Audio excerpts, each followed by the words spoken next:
Thank you, Mr. Commissioner. We're back dealing with gravel. It's Wendy Baker and Micah Carmody for the Commission. I'd like to return to the document which was marked as Exhibit 1074 at the end of the day, which is a document that you prepared, Dr. Rosenau. And just to recap, this was a document setting out your findings or observations when you were on the gravel bar in December 2010. I wonder if you could just tell us what you found, and if you could turn to page 13 of this document. There's a sketch that's been done of the Tramner bar that may help us. Tell us what you found when you did this examination in December 2010. Okay, the group that I was with, again, took a ride up the Fraser River. We were basically trying to get a bit of an overview, a quick scoping assessment of some of the gravel removal sites, the past gravel removal sites, and the potential ones, of which Tramner was one of them. We knew from the 2007 assessment, the field trip in 2007, that these long groundwater channels, which are sometimes referred to as channel nooks, had sockeye, and so we went into the most northerly channel, which is connected to the river, which you can see on the diagram as 1, 2, 3, and 4. We basically beached the boat on the shore, took out the seine, and at the first location that we ran the seine through, we got some juvenile sockeye. And again, those particular channels, in my opinion, are somewhat different than a lot of the channels insofar as there's clearly a lot of groundwater percolating through the channels. There is quite a bit of algae, or there was quite a bit of algae on the bottom of those channels. And in addition to the sockeye that we found, there was a fairly strong complexity of other species, including juvenile whitefish and some suckers and minnows. Earlier yesterday, we heard about some work that your students have done looking at species using the gravel bars. Can you just describe what some of that work has been? You're referring to the BCIT studies? Yes. Is that correct? Yes. I have my students doing what are called year-long projects. What they actually are is 8-month-long projects looking at the distribution, abundance, species composition, and survival rates of juvenile fish and other species, other size ranges of fish that inhabit off-channel habitats. So just to kind of give you a quick thumbnail perspective, over the year of the Fraser River, during the winter time, the low flow period, the river is confined to roughly the main channel. And then during the spring, as the snowmelt occurs, the channels become progressively more flooded. The water spills out over the floodplain, and often what happens is the fish that are living in the main channel, the water is too fast, the water is very turbid, and so the conditions probably aren't all that good. So the fish migrate out into the floodplain and often live in some habitats that aren't really gravel bar habitats. When the water goes down, they become gravel bar inhabiting fish, but during these very, I'll call them tough times, they spill out into the floodplain and use this as a refugia. As the water surface elevation goes down, as the floodwaters recede, in some cases, because the habitat's so nice in these floodplain areas, these fish that would normally be on gravel bars get trapped. And so these are the fish that my students are studying, the fish that end up getting trapped in these isolated ponds. And what we found with respect to sockeye, we find a whole complexity of species in these ponds, but what we find is that sockeye do utilize those ponds, and we know that they utilize these off-channel habitats before they go back to presumably the bars, because they're isolated, they're trapped over winter, they can't escape, they can't out-migrate to the sea. And in 2008, 2009, one pond in particular, about 1,000 sockeye were enumerated. The next year, the floodwaters weren't as high, about 100 sockeye, and then this past year, so 2010, 2011, only fish that had been trapped the previous year because new fish could not get in, and the older fish could not get back out. They were isolated in these ponds. So with respect to sockeye, we're seeing this behavior as the floodwaters increase and then decrease, of fish moving out into the sides, the perimeters of the river, and then moving back out, in some cases clearly onto gravel bars. Other species may actually stay in the ponds. Tab 29 of the Commission documents has a report that was prepared by one of your students, Christy Morrison. Is this this is dated May 2011, and does this include a review of some of the earlier work that was done as well? That is correct. I'd like to have this marked, please. Exhibit 1075. The reports that were done by your students at BCIT, they're not peer-reviewed, is that right? That's correct. But do you consider the information that's in these documents to be of use in understanding sockeye use of the gravel reach? I do, and if I might add, Department of Fisheries and Oceans, I believe in 2000 found the same thing. So there's sort of multiple lines of evidence that this is a real phenomenon. And this is a question for both witnesses, but I'll start with you, Dr. Well, I'm going to ask a question to both of you so you can maybe answer this question and fill in with anything else you want to add, which is, has there been sufficient work done to understand how sockeye are using the gravel reach, in your view? I'll start with you, Dr. Rempel. Sure. If I may just return back to some of the points that Dr. Rosenau made, just to provide a bit of additional context to these studies that his students have done. DFO recognizes the value of them for improving our understanding of juvenile sockeye use of the stretch of river, but the habitats that these students focused on are entirely unaffected by gravel mining.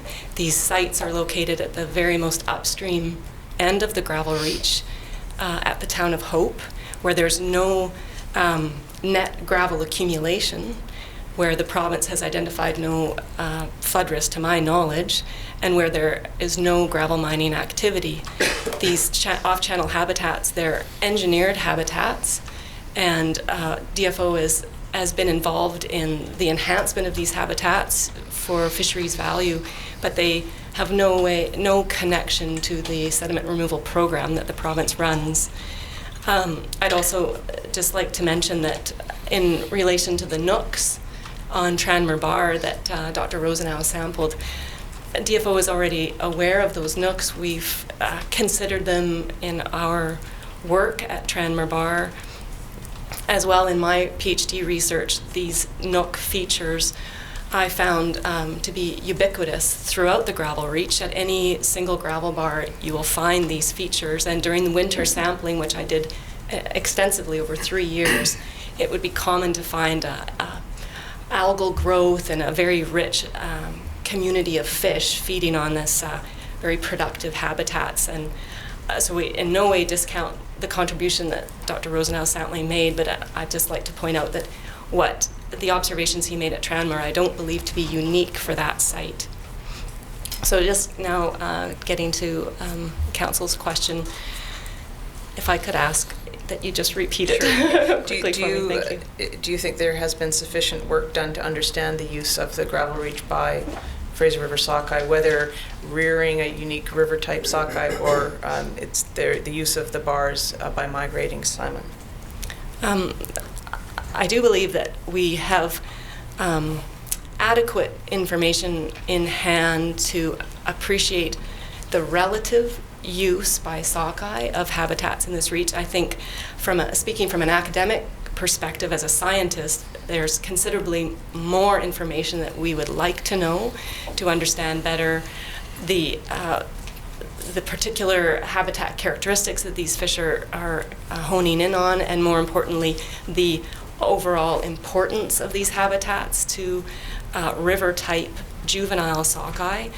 which have been identified numerically as being very rare on the grand scheme of the overall sockeye population, but that may have conservation and ecological importance. From a point of view of adult migrating sockeye, I also believe that from the context of sediment management in the gravel reach, we adequately understand the habitats they require to migrate through the reach.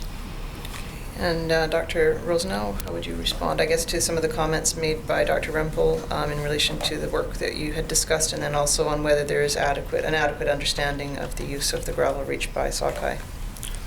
Okay, I guess in regards to the work done by the BCIT students, the one point that's, I think, really crucial is the lack of understanding of what these riverine rearing juvenile sockeye are doing during freshet period. So the high discharges roughly above 5,000 cubic meters per second.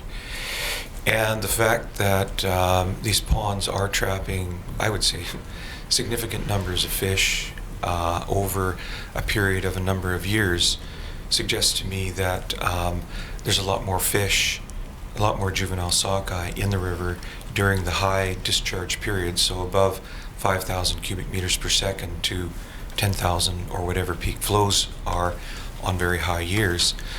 So we don't have a very good handle, and the fact that these ponds act as de facto sampling mechanisms is, well, it was a surprise to all of us that were working on it over the last 3 years. And in fact, what made it even more surprising in 2010, 2011 was that the sockeye were now 2-year-olds in that high elevation pond. And what that said to me was fish are flooding into these high water habitats and then moving back out, and there's a lot more fish out there than we really understand. In respect to our knowledge, then, I would suggest that particularly at high discharge flows, we don't have a very good handle on it, and I think there's a lot more that we need to know, particularly with regards to these young, not the big smolts that come out of the lakes, but these river-rearing sockeye. We had the fish examined from a DNA perspective, and the 2 stocks that were consistently predominant amongst years or between years were Late Stewart and Stalaco. And so for some reason or other, those 2 stocks seem to show up again and again, albeit a relatively small sample size. So again, another sort of piece in the puzzle that we really don't understand very well, in my view. Dr. Rempel indicated that the sampling area location where your students did their work was in Hope, and there's no gravel removal happening in that area. Does that diminish the importance of this work in your view? No, the point of bringing this to the attention of the Commission is not that the ponds are near a gravel removal site or not. Actually, one of the sites was a gravel removal site. It was a very large borrow pit for the Coquihalla Highway in the 1980s. So the picture that you're looking at is actually a gravel removal site. It's a big, large gravel removal site. Not a main channel gravel removal site, but it was a gravel removal site. But the real key information here is the ubiquity of sockeye throughout the floodplain and the movements over the duration of the freshet, and the fact that by winter 2010, December 17th, we were still finding them there. So we really don't understand, in my opinion, what these fish are doing, particularly during the freshet periods and on the high tops of these gravel bars when it's really difficult and dangerous to sample. All right, thank you. Dr. Rempel, I just want to get a few mechanics out of the way. From 2004 to 2009, gravel management in the Fraser was addressed through a federal provincial agreement, is that right? That's correct. And that's at tab 4 of the Commission documents. Exhibit 1076. And then that agreement was renewed after it expired in 2009 for a 1-year period, and that document is at tab 5. If you could just confirm that. Yeah, correct. Okay, I'll have that marked, please. 1077. Now this extension agreement or document extended only into 2010. How is the province and the federal government working with respect to gravel removal in the Fraser River, notwithstanding the fact that there's no agreement in place right now? Currently, since the expiry of this letter, we've been more or less working under the spirit, the intent of the previous agreement. Okay. And as part of the management of gravel removal in the Lower Fraser, there is a technical committee and a management committee set up that includes various people from both the federal and provincial governments. Is that right? That's correct. And that document setting out that structure is set out in tab 6 of the Commission's documents. There it is. You recognize that? Yes, I do. Now, there's been some changes in all of the different provincial ministry names, which I'll cover with the provincial witness, but the people on that list still are in place, wearing those hats. Is that right, for the most part? Yes. Okay. And you show up there for DFO on the technical committee? Correct. Okay, I'll have that marked, please. 1,078. And what is the work that the technical committee does on this committee? Specifically what you do on this committee? I serve on the committee as a representative of DFO and representing fish and fish habitat interests. The function of the technical committee is to receive very preliminary sediment removal proposals related to the gravel reach, and for each of the members of that committee to represent their interests in providing advice and information to the proponent in regards to these very preliminary proposals, to assist the proponent in narrowing down what usually starts off as a list of several candidate gravel removal sites, and narrow that list down to one or two sites where both the risks to fish and fish habitat might be minimized, and based on information from other technical committee members, where the flood hazard benefit might be greatest. So the proponent takes the advice provided by each of the technical committee members, speaking within their own mandates, and rolls that up to decide upon what sites they might pursue for application to remove gravel in any given year. And the proponent is what entity on this group?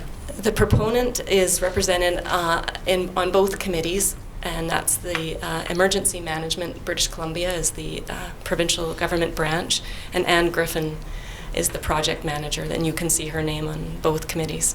Okay, so it's actually Emergency Management BC that is the proponent for all gravel removals since what year? Since December of 2007, they took over the program. Okay. And I just need you to help me make one correction into the PPR, if you could, at paragraph 37.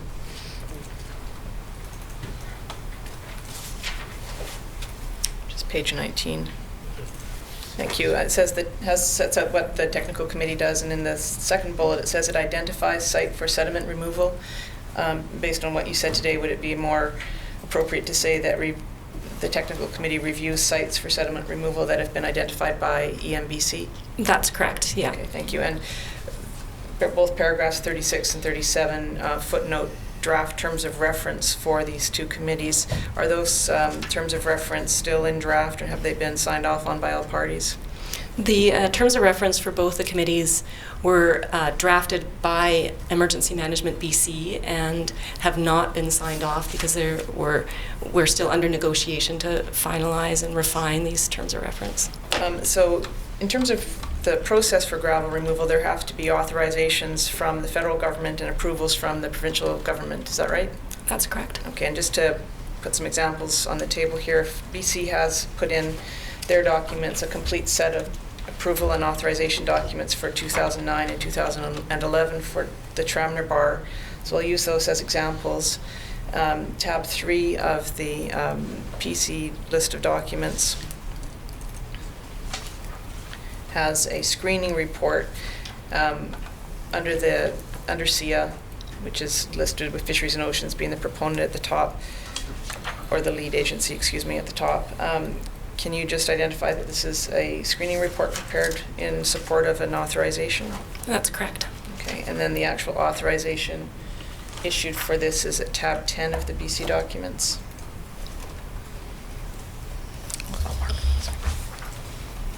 That's correct? That's correct. And they're both for the 2009 year. And I'd like those both marked, please, as the next exhibits. 1,079, Is that tab 3? that's correct. And 1,080. Okay. All right, and the screening report for 2011 is at tab 16 of the province's documents. Again, this is the Tramner Bar 2011 screening report. Yeah, correct. Okay, I'll have that marked, please.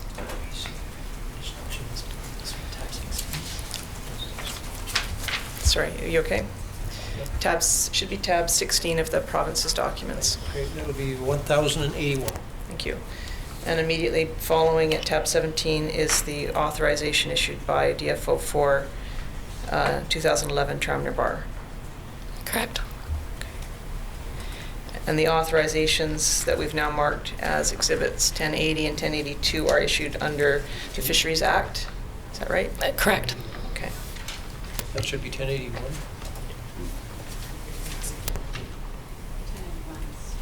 Was the last one marked, 1081? We have, oh, sorry, have we not marked tab 17 yet? Not yet, no. Sorry, I'm ahead of everybody here. Tab 17, you want marked? Yes, please. That'll be 1082.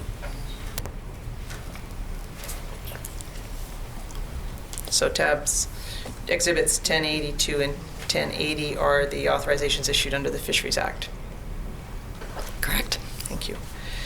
And I'll just get you to identify the provincial authorizations.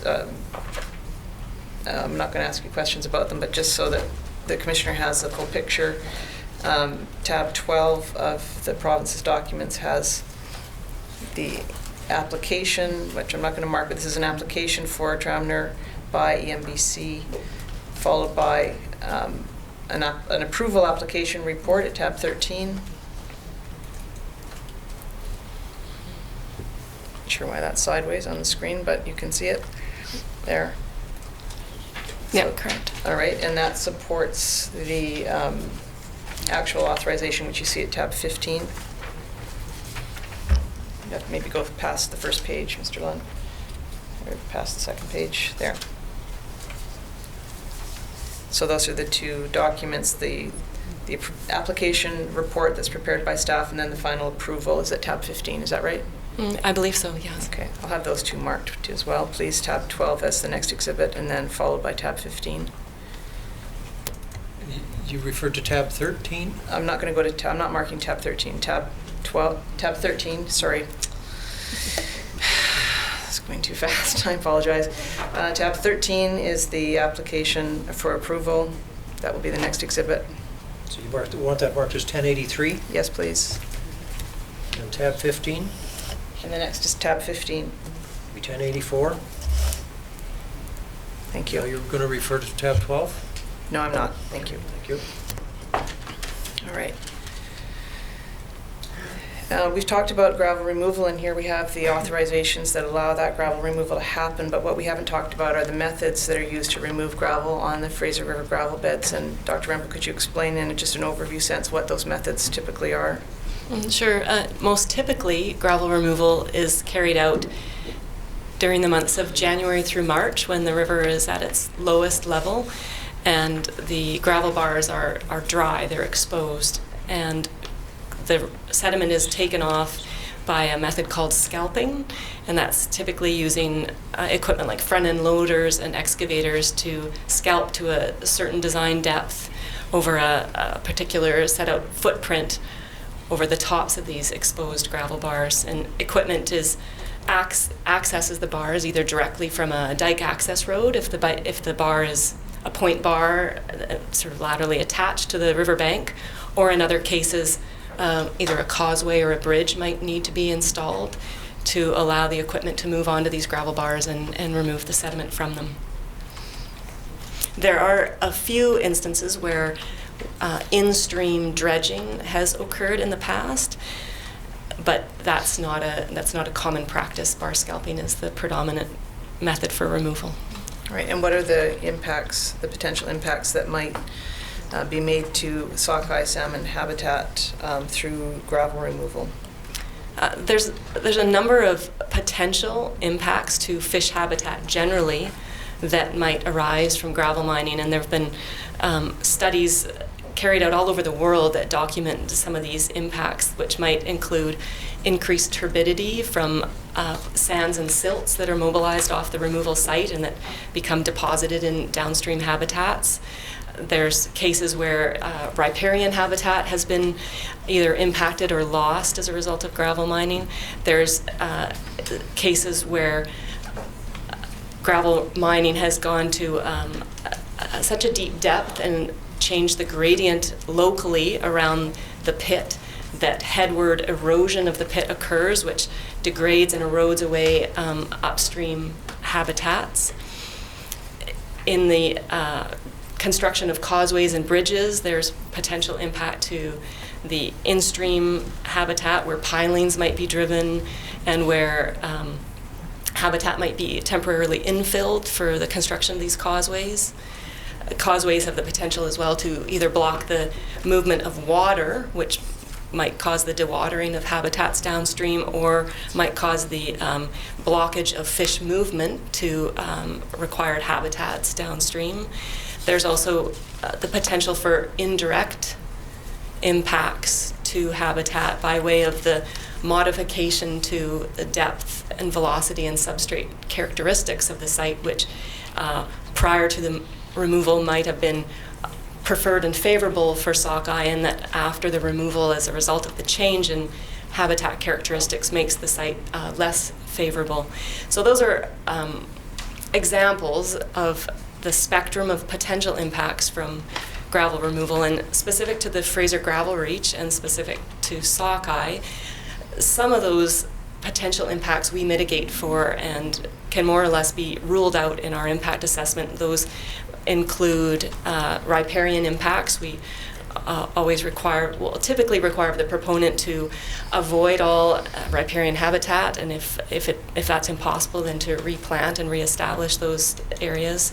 We identify, as best we can with the available knowledge, habitats of significance and importance to sockeye, and require the proponent and their contracted engineers to design the removal in such a way as to, as best as possible, minimize or prevent and avoid the impacts to those habitats. And an example of how we've considered that sort of information on sockeye habitat use is the Tranmere Bar 2011 CS screening report, which you showed earlier. So it's, I guess, a portrayal of the potential impacts that might occur from gravel mining. But as I say, most of those impacts we believe we can mitigate through the planning and best practices and the due diligence by the contractors who are carrying out the removal and in the design of the removal itself. And Dr. Rosenau, you have observed some of the gravel removal that's been taken out of Tranmere Bar in 2009, I think, and do you have any views on whether or not the impacts that have been identified by Dr. Rempel actually describe all of the potential impacts and whether they have been mitigated satisfactorily? I guess the one thing that is key is that the gravel bars are very high in elevation, and what Laura has described here is that scalping typically lowers the surface of the bar elevation by up to a couple of meters or perhaps more. And some of the studies that have been done, and I'm not sure if Ashley Perkins' thesis 2007 was included in the list. No, it wasn't. It was cited in the Rempel and Church paper, which was listed. In any event, as you get above 4,000 cubic meters per second, these high top gravel bar habitats become less and less available. In other words, as the water becomes higher and the water becomes swifter, these key bar habitats become naturally less abundant. And probably they're, at some point, they're crucial habitats or key habitats. And what gravel mining does is lower the tops of these gravel bars by, again, up to 2 meters or sometimes a little bit more. And so that high water, high discharge habitat is lost. And I think that's a really key element. With regards specifically to the Tramner 2011 approvals, both by the province and by the federal government, in 2009, and the question was with respect to 2009, has there been recovery? There apparently, according to one of the reports that I saw, an engineering firm, about a quarter or a third of the gravel had come back into the 2009 site over 2 freshettes. The 2011 site, though, I might add, was summarily rejected during the 2009 deliberations by the assistant water manager in his engineering report. Basically what he said was 2011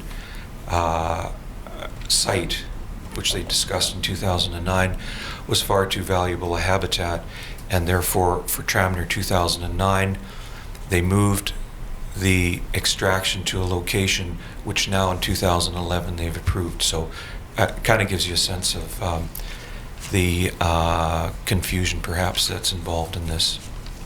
The Fisheries Act, the authorizations under the Fisheries Act do set out the monitoring work that's done to support gravel removal. Is that right, Dr. Rempel? Correct. And if we turn to Exhibit 1082, this shows the monitoring requirements for Tramner, starting at page 5 of 18. And that goes on for several pages. Correct. Okay. And that can be compared with a more modest plan that you see in the 2009 approval, which is Exhibit 1080. And that monitoring appears to begin at paragraph 25, or 23, sorry. There.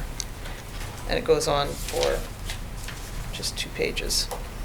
That's correct. Although I would like to point out that I think as an agency, as DFO continues to better understand the potential impacts from the sediment management program, and as more information is brought to bear about habitat use by fish and sensitive habitats for particular species, we are, as best we can, refining the monitoring requirements. And so I think the 2011 authorization you showed formerly better reflects the current monitoring standard. And in that list of monitoring requirements, we do specifically require of the proponent to do fairly sophisticated monitoring of the removal sites to directly address the concern raised by myself, but also emphasized by Dr. Rosenau, and that's the potential loss of this high bar habitat, which represents rearing habitat for juvenile fish at the most highest water levels. And so we require of the proponent that they specifically carry out monitoring to try to assess the loss of that habitat, recovery rate of that habitat, and provide us an overall habitat balance considering the magnitude and duration of loss of this high bar habitat at removal sites. And is habitat mapping done pre-removal or post-removal, or both? Both. And the monitoring reports that are required, who receives those reports? The monitoring reports are received from the contractor to the proponent, and the proponent distributes those to Fisheries and Oceans and to the provincial permitting agency. And does Fisheries and Oceans review the consultant's work that when they do these monitoring reports? In past years, going back quite a ways, in some cases we didn't always have the capacity to review the reports as carefully and thoroughly as we would have liked, but in recent years, DFO has increased the capacity, the workforce on this file, and we do as careful a job as we can to review these reports. Thank you. If I can also now ask you to turn to tab 11 of the Commission documents, which is a document entitled Fraser River Sediment Removal Survey. statistical meta-analysis. Are you familiar with this document? I am. Why was this commissioned? And who was it commissioned by? The study was commissioned jointly by the proponent, Emergency Management BC, and Fisheries and Oceans. It was commissioned for a couple of reasons, one of which, at the time of this work, there was a lot of interest and momentum behind developing a more long-term plan for sediment management, because currently the framework we follow is a year-by-year planning process, and that poses a lot of challenges on different levels. And this was supposed to lay a foundation for designing a long-term and more comprehensive monitoring program for gravel removals. As well, it was commissioned because we were at a stage in the sediment removal program post the moratorium where we'd been carrying out monitoring for several years, but there hadn't been really an opportunity for any one agency to look at the data coming in from the monitoring and assess what this data might be telling us about potential impacts and recovery time. And so this report was intended to give us as best a picture as the data would portray to us what the impacts of gravel mining were having on the reach. And the conclusion of the report was that the study actually could not adequately address questions of magnitude of effect, and that the results were simply inconclusive because of the data that was available. Is that right? That's one of the generalized findings. I think there's some detailed findings that were valuable that came out of the study, but one of the overarching conclusions was that the monitoring program was not being executed very diligently. And are you aware of any cumulative effects assessments that have been done to assess the impacts of different removals throughout the entire system as opposed to on a bar-by-bar basis? It's a difficult question to answer. Under legislation and through the SEIA Canadian Environmental Assessment Act review process, DFO carries out a cumulative effects assessment, but that's carried out according to the scope of the proponent's project, and we are challenged by the fact that the proponent's program currently is planned on a year-by-year basis, and so we aren't able to, in my opinion, do as effective a cumulative effects assessment as DFO would like to, because we aren't able to forecast with any predictability what sort of removals might be tabled in years to come. And so that's part of why Fisheries and Oceans has been pushing for a longer term, more comprehensive management program for this reach. And in fact, just to echo that, at page 15 of exhibit, sorry, what is this one? 1081, which is the SEIA screening report for 2011. Turn to page 15, there's a cumulative effects section, which looks like there's a lot of information in it, but when you actually read it, it essentially says that cumulative effects are most likely where extraction rates persistently exceed the natural rate of sediment recruitment. There's some generalized statements, and then there's some recitation of the fact that Dr. Church and others have recommended that there be a large-scale assessment of the impacts on the gravel reach, but there's not really an assessment in there other than pointing to the fact that you don't have the tools right now to do it. Is that fair? I think that's reasonably fair. Okay. I think you've said that DFO thinks that's necessary. Dr. Rosenau, do you agree that a cumulative effects assessment of the impacts on the Fraser Reach is important? I would agree wholeheartedly. And then last, I'm sorry to have to race through this so fast, but the last thing I want to take you to are two tabs in our materials, tab 14 and tab 15. Tab 14 is a document dated March 30, 2010. It's in the Commission's documents, not the provincial documents. And it is entitled Sediment Management in the Lower Fraser River. It's by Dr. Church. And tab 15 is a cover letter, which enclosed that report. It's from Dr. Church to Anne Griffin, who's the Emergency Management BC manager. Okay, you see both those documents? Yes. And you're familiar with them both? I am. Okay, can I have, I guess the letter probably should be marked first and then followed by the report. Tab 11? Tab 15 should be the first one, Tab which is the 15 is letter. the letter. Okay, that's 1085. Tab 11, Tab 14 should be the report. tab 14, 1086, Thank you. and tab 11. Not No. tab 11, I'm not sure where that's coming from. We had that up earlier. Oh, did I mark tab 11? It's this document. Oh, yes, that needs to be marked, thank you. Where's that marked? Yes, please. That's the, 1087. all right, the phrase, I'll start with the report that we have, Exhibit 1086. First of all, do you know why this report was prepared? This report was prepared principally on request from the technical committee to the proponent.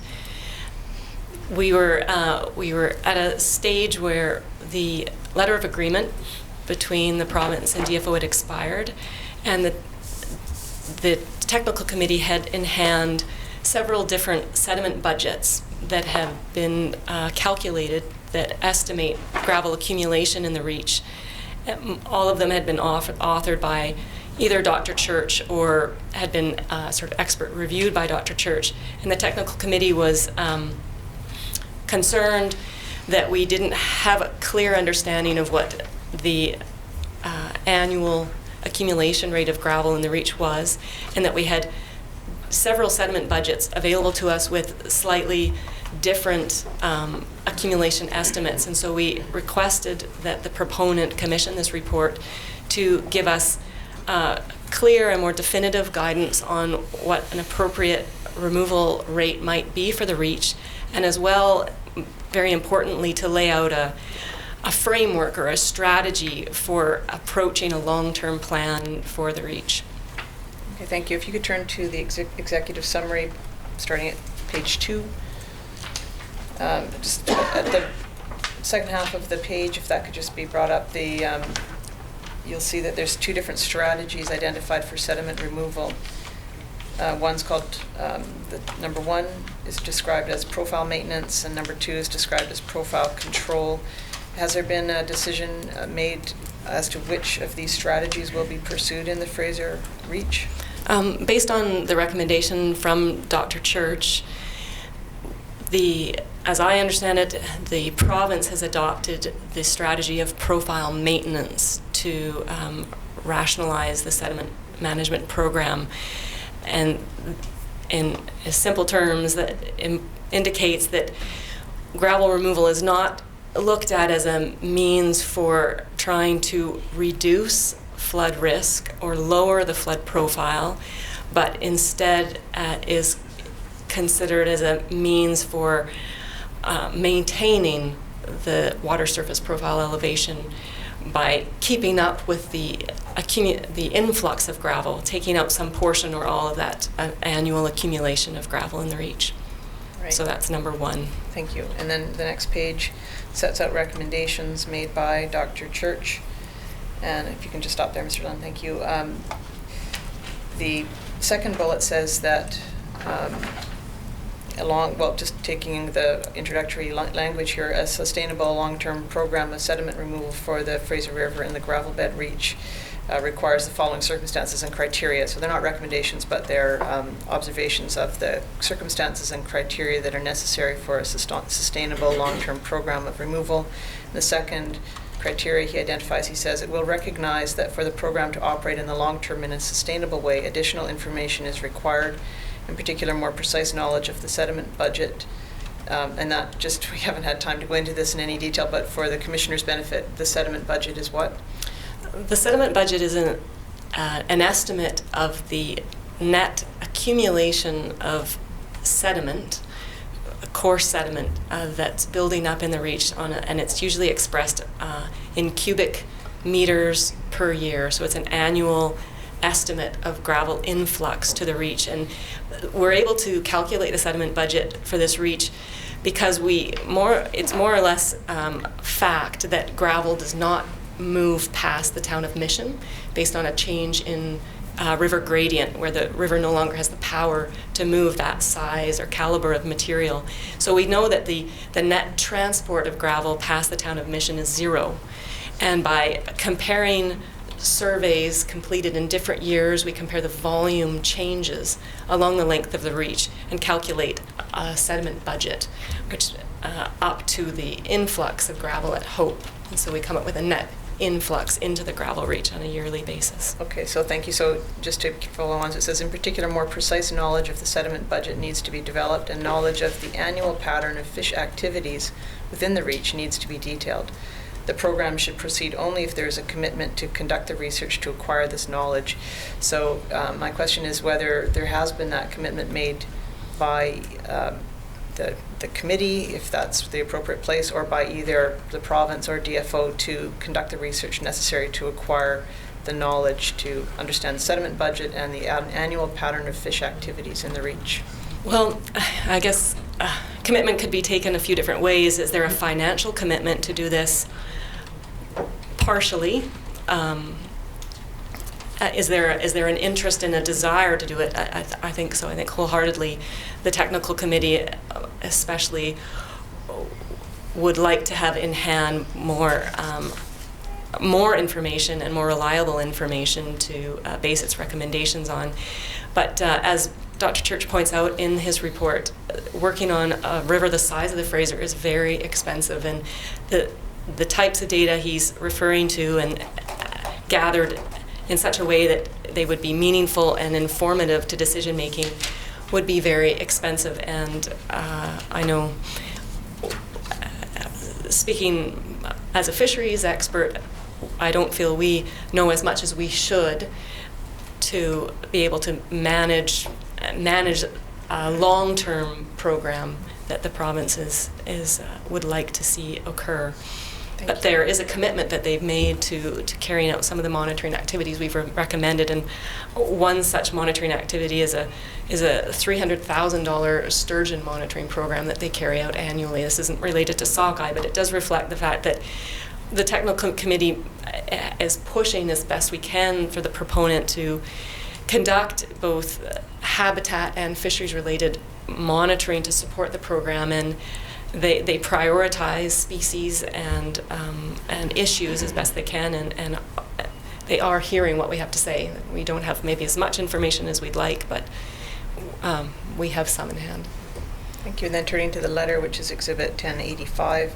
Dr. Church, when did you receive this, or how did you receive this letter? We received the report promptly after his completion of the contract in April 2010. We didn't receive this letter until, I don't know accurately, but until sometime in the late fall or winter, and it was received to us through an environmental non-government organization that submitted it as part of an ATIP report. So it wasn't given to you by Anne Griffin at the time? No, that's correct. Right, and the observations made by Dr. Church in this cover letter, he does include some caveats as to various aspects of the program. I take it you would defer to his analysis on the different caveats that are set out in this letter? Yeah, I think we as an agency, we hold the advice Dr. Church provides to us in very high regard. So we would, yeah. All right, and just to go to one of those on page 2 at the very bottom and over to page 3. Thank you. It says the sediment management program to this point has been operated with only minimal information gathering component. This no doubt is related to the cost of the program. I think there may have been some thought at the outset that the program might be revenue neutral. It's clear now it cannot be. However, for effective monitoring and especially for increase of knowledge so that the program can be confidently carried out, a substantial increase in expenditures will be required. The most expensive and urgent need is to improve knowledge of the aquatic ecosystems beyond site-scale studies in the immediate environs of sediment removals and a limited number of control sites. It's evident that we need to know details about how fish use various parts of the river at various times of the year before reasoned objections to sediment removal proposals may be overcome. And first of all, you agree with that suggestion? Yes, speaking as a scientist, that's my opinion as well. Thank you, Mr. Commissioner. Unfortunately, I'm going to have to stop now because my friends have lots of questions for these witnesses. Thank you. The first person would be Jonas Spiegelman for Canada. Good morning. For the record, it's Jonas Spiegelman for the Government of Canada. I'm going to try and move through my questions quite quickly to accommodate the limited time, so I hope that works well. First of all, we've heard a little bit of evidence about the dynamic nature of the gravel reach of the Fraser River and how it has quite a year by year a dynamic physical environment. I wonder if I can call up tab 3 from Canada's list. Dr. Rempel, this is an article written in 1999. Are you familiar with the article? I am. And as I read the abstract, these authors conclude that approximately 5.5 million tons of sediment are transported through the gravel reach annually. Is that your understanding of the scale of physical changes? Yeah, that in relation to sediment, suspended sediment transport, yes. Thank you. Now, I'd like to pull up exhibits 1070, please. This is I'll just wait for it. This is an article you wrote with Dr. Church, and it was based on the field work conducted during your PhD. Is that correct? That's correct. And can you please tell the Commissioner what the primary findings were from this study in terms of the response by aquatic organisms to gravel removal? Yes, this study was done during my PhD on one single removal that was done at Harrison Bar in the gravel reach. And we applied a monitoring program carried out both before and several years after the removal to try to detect or examine what the both physical and habitat and ecological response to the removal was. What we found was that the signal from aquatic invertebrates, that being insects living at the sort of surface water interface that fish predominantly feed on, juvenile fish predominantly feed on, that these organisms recolonized the removal site within 1 year after the removal. And so after one freshet cycle, one flood cycle, the community structure and abundances of benthic organisms was not different at the removal site compared to reference sites. We found with the fish community, we found a similar pattern, but we also found, I think more importantly, that the amount of variation in natural variation in the data really handicapped the study's ability to definitively make any conclusion at all about what the impacts to fish directly might have been. We found that the habitat itself, thinking about this high bar habitat that Dr. Rosenau and I have both spoken to, we found that 2 modest flood cycles after the removal did not recruit any new gravel to the removal site, and so in that way there was no recovery detected in a rebuilding of this high bar habitat. But after a larger flood event, we saw a 30% replenishment of gravel to the site and a partial rebuilding of this high bar habitat. I would like to bring up exhibit 735, please. In particular, page 2 and the second, page 3, the second full paragraph. Yeah, okay. The second full paragraph, it begins with increasing population size. Now, as I read this, this technical report that was produced by the Commission, the very last sentence is what I would like to draw your attention to in particular. These authors conclude that less than 1% of Fraser sockeye populations are this river type, and that 99% are lake type sockeye. Is that consistent with your understanding, or do you have any objections to that? No objection. Who are you talking to, Laura? Either of you. Well, the run of Harrison fish this year, according to my colleagues with the Pacific Salmon Commission, was either 1.2 or 1.3 million fish, so maybe that 1% is a bit off. Okay, thank you. That's helpful. Are you speaking to river type Harrison fish or the overall? My understanding is that the Harrison Rapids fish, which are known to be river-type fish, the run size, the escapement was between 1.2 or 1.3 million, so. Thank you. I'm just saying. I appreciate that. And those Harrison River fish would likely spend a portion of their life cycle rearing in the gravel reach, is that correct? That is my understanding, yes. And so you would agree that this population is doing quite well in terms of productivity and abundance, in spite of the gravel mining that's occurred over the last 60 years?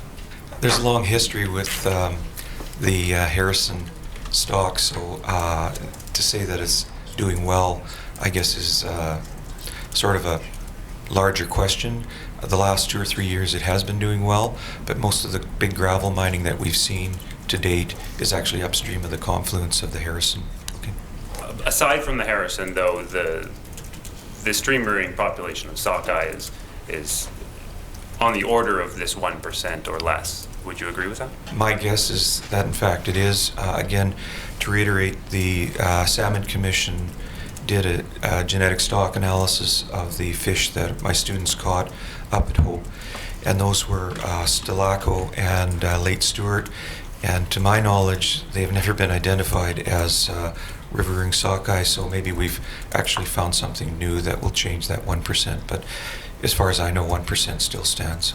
Dr. Rempel, in reviewing the PPR that was marked yesterday, do you have any comment on the overall emphasis on these stream rearing sockeye as it pertains to this issue of gravel removal as impacting the declining of the Fraser sockeye overall? Yeah, I think one of the comments I had, the sort of more overarching comments on the PPR, was that I felt that this river type sockeye ecotype was overemphasized in the context of sediment removal. I don't discount for a second the importance of these river type sockeye, but thinking specifically in the context of sediment removal and sediment management in the gravel reach, I did feel that in the PPR that it was overemphasized. I think it's not unlikely that these river type sockeye are using habitats in the gravel reach as they make their sort of protracted downstream migration from the spawning grounds to the estuary. But the understanding that experts within DFO and myself have of these river type sockeye is some of them will be moving through the reach relatively quickly, and some of them might have a more prolonged or protracted migration, but that overall the period of interaction between any gravel mining impacted habitats and considering the relative rarity of these river type sockeye in the context of the overall total sockeye population, that it makes the issue much less so than is portrayed in the PPR. Going to paragraph 13 of the PPR, it provides a quotation from Technical Report 3 that the Commission contracted out, and I'm not going to read it in the interest of time, but I'll note that it's describing these river type sockeye. It says though relatively rare. It notes that they're relatively rare, and it also notes that these river type populations are more likely to stray from the natal stream and colonize new habitats. And there's discussion about how they're more flexible in their habitat requirements. And I wonder if you have any comments on that sort of flexibility and the generalist behavior as it pertains to how they might respond to impacts, if any, of gravel mining. I'll speak first. I think this is an exciting realm of research looking into these river type sockeye, and we've identified that from a genetic point of view, they have a higher level of differentiation than lake type sockeye. They have they tend to show more of this flexible strategy that, from a conservation point of view and a basic research point of view, I think is very exciting and informative. What it suggests, though, I think to us, is the flexibility lends that ecotype and these river type populations a higher level of adaptability and tolerance to such things as sediment management, because they are able to exploit a range of habitats. They don't show necessarily the high level of fidelity to either spawning areas or rearing habitats. So there's that, and this genetic differentiation sort of explains that, and that they haven't had a long-term fidelity to locations or habitats, and that we see as lending themselves a more adaptive strategy. Thank you. I realize I was remiss in getting tab 2 of my list, the 1999 paper. I didn't get it marked as an exhibit, so I wonder if I may. Exhibit 1088. Thank you.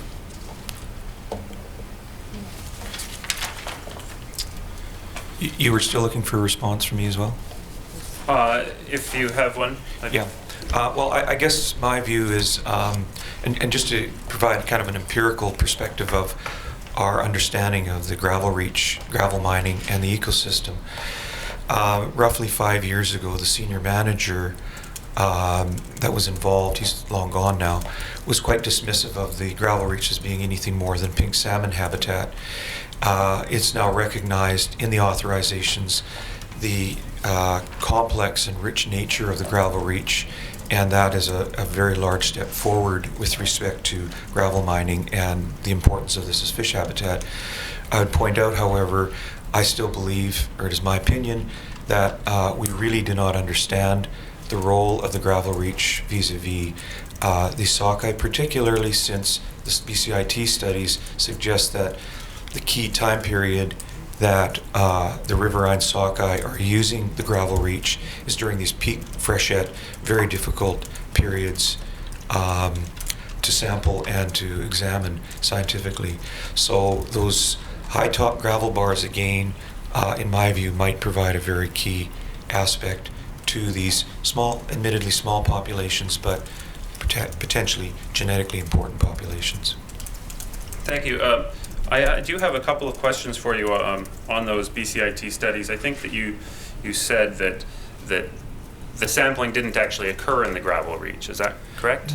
No, they occur in the gravel reach, but in the off-channel habitats. So just to give you kind of a visual perspective, as the water comes up, the fish start to move away from the gravel bars because they either are no longer existent, they're flooded over, or the water is too swift for them to live along the margins. So they move out into the floodplain and live in these off-channel habitats for a while, and then it appears they move back into the main river. Maybe they go straight down to salt water in the estuary, or perhaps they live within the perimeter of the gravel bar. Certainly some of them do, because we find them during the winter and during the lower flow periods. Right, but none of the studies that you were referring to actually sampled where gravel extraction is active or contemplated. Is that correct? Well, not currently, but as I pointed out, that one site that my students did this year was a large gravel mine. In fact, in 1986 or 87, gravel was taken out of the air, but it was an off the main stem site. It wasn't a gravel bar type habitat. And so, just following that thought, the rehabilitated gravel mine was found to be quite a suitable habitat for fish as a result of the sampling that they undertook in that. Well, they found a lot of carp. I would say that that's not particularly suitable. Certainly was not the riparian habitat that was there prior. So I guess it's a judgment call as to whether or not it was suitable or not. Paragraph 10 of the PPR, Mr. Lund, please. This paragraph 10 states that one stewardship group reported to the department substantial numbers of juvenile stream rearing sockeye in the gravel reach. Conducted in 2008. I understand that was actually conducted in 2007. Is that correct? Yes, there was an error in dates there. I'm not sure who made the mistake, but it was 2007. Fair enough. And you were part of that sampling effort. Is that also correct? Yes, that's correct. Now, we had Exhibit 1073, which was the report that you sent to DFO as a result of that sampling effort. And I think yesterday you said you found 13 juvenile sockeye that day? That's correct. And 2 out of the 10 sets that you made that day managed to find a sockeye, correct? That's correct. So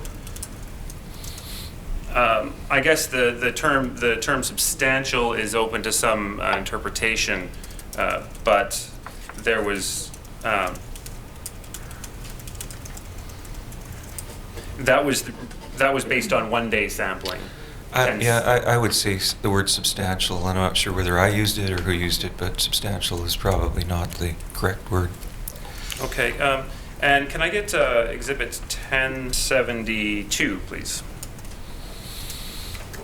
This is the email that enclosed the report from your 2010 sampling, and I note that it was transmitted to DFO on December 13th, 2010. Is there a reason for a 3-year delay in providing exciting new results to the department? Well, it's just we have a lot to do, and that was the reason for the delay. It was my fault. Now, if I can just go to the second email down in this chain, Mr. Lunn.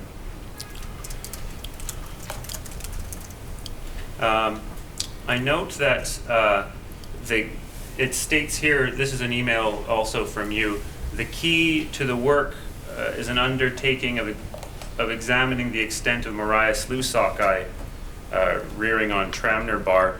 Is it fair to say that you went out that day looking for sockeye? Yes, that was the objective, because we had seen sockeye in 2007, and so the objective was to confirm, just to go back to the same site and see if they were still there. And we were quite clear that the commission was up and running, and so we felt that it was important to try and put all the pieces together. So in terms of your results on that day in 2010 as well as 2007 to a lesser degree, but in terms of the sampling design, trying to get a representative sample of how sockeye may use the reach generally, a targeted sampling effort couldn't be said to be representative of the overall reach. Is that correct? That's correct. It was not intended to be representative in the least. Thank you. Now, if I could pull up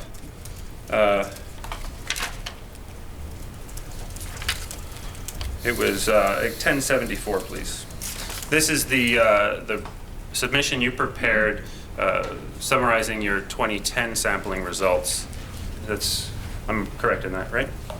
It was basically an abstraction from the Otto Langer report, and so it was quickly done, but yeah, it's the words, I take full credit for them.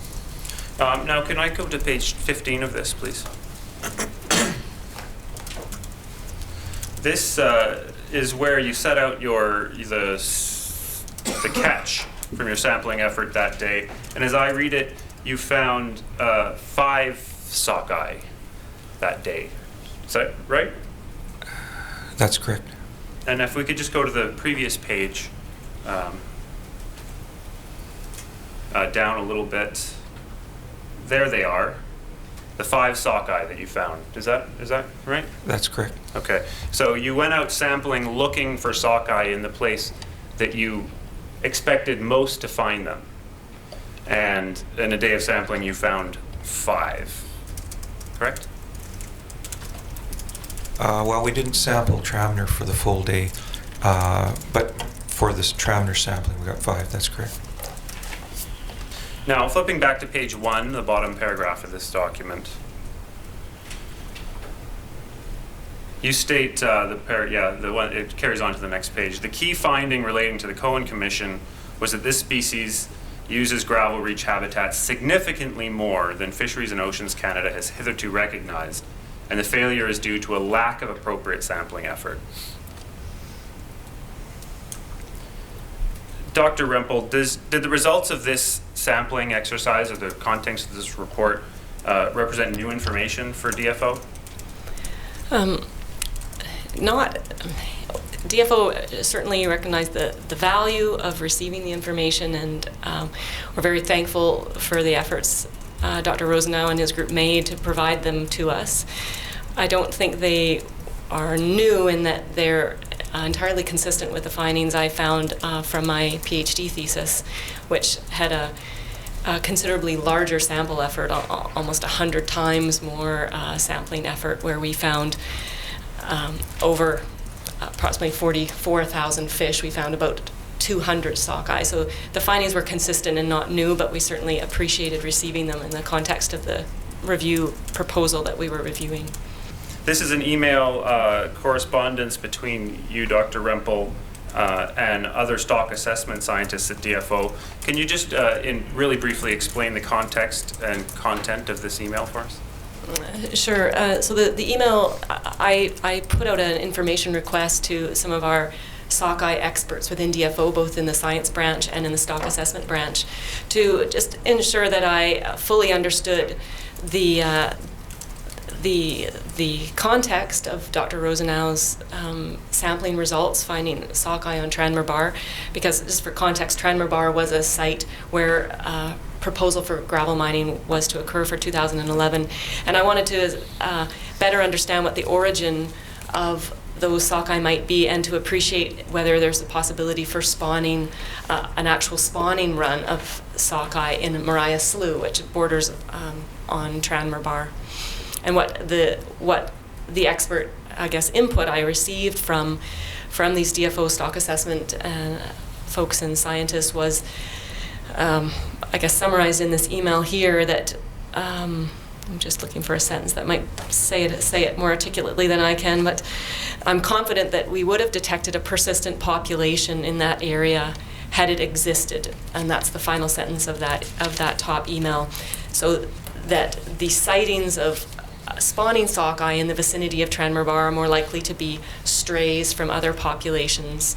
And further down the email, Dr. Chris Wood suggests that I believe he suggested in the email, if not, he suggested it to me directly in conversation, that this is uncharacteristic of these river-type sockeye, where they're sort of opportunistic in that sense, that they seek out habitat that's favorable in that year for spawning and utilize it for spawning, and then move into rearing habitats as young as they find them opportunistically in their downstream migration. This information that you gathered, that through this inquiry, was incorporated into the 2011 CS screening report that was marked as Exhibit 1081. Is that right? That's right. This information, as well as the findings from Dr. Rosenau, were incorporated.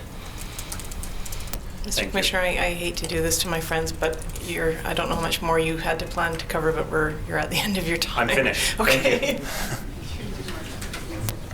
Oh, yeah. One last thing. I'll mark that email as an exhibit. That'll be marked as 1089. Before we break, we've noticed that Exhibits 742 and 1053 are identical, including the CAN number. So those will be cross-referenced on the record. Thank you. Sorry, you mentioned that this information was incorporated into what document? Oh, the Exhibit 1081, the screening report for 2011. Thank you very much. Take a break. Thank you. The hearing will now recess for 15 minutes.